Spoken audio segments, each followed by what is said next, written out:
All right, it is time now for our Wellness Wednesday report. And Betsy, there is new hope this afternoon for the more than 6 million patients battling Alzheimer's disease. An experimental drug for Alzheimer's could slow someone's cognitive decline. Dr. Bobak Tusi, who is leading the Cleveland Clinic site for this study on the trial, joins us here in studio. Thank you so much for coming in.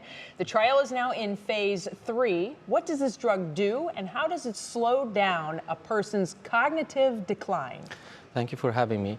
So the phase 3 trial has been completed. So that's usually the trial required by FDA to approve a medication. And what it showed so far, at least based on preliminary results we have, that it was able to slow down progression of Alzheimer's disease in a group of patients who received this treatment compared to group who received placebo, basically non-active medication. Right. So, and also showed not only improvements in less decline in memory loss, but also less decline in activities of daily living. What we are worried about Alzheimer is people lose this independence, and right, requires assistance.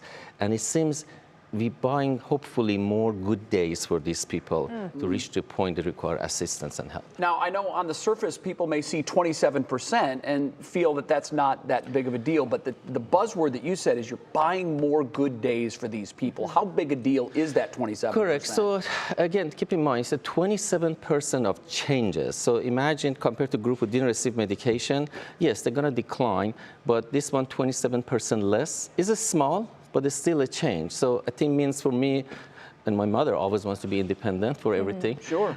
So it's maybe a grandmother buying time to be more independent by herself, not count on children to help with that, more involved in social activities and gathering. Yeah. So keeping the independence, I think, matters. So when we look at the benefit and risk, that's important too. So we have to get more data down the road to see if it's that a little improvement or little less decline is good enough compared to side effects. So far, we know side effect is reasonable as far as we have recently studied. Well, there are so many families that are impacted by Alzheimer's. And what types of Alzheimer's patients would benefit from this? Yeah, I'm glad you brought it up. So keep in mind, this medication, if we get approval by FDA, is for people in very early stage of disease. Right. So basically, these people have mild cognitive impairment who is still independent or requires minimal assistance for help there. It's not for somebody already advanced into the disease or already like totally dependent. Yeah, it's not going to reverse the effects. Definitely, I'm glad you said. Yeah, it doesn't stop the disease. It does not reverse back time. It just slows down the progression.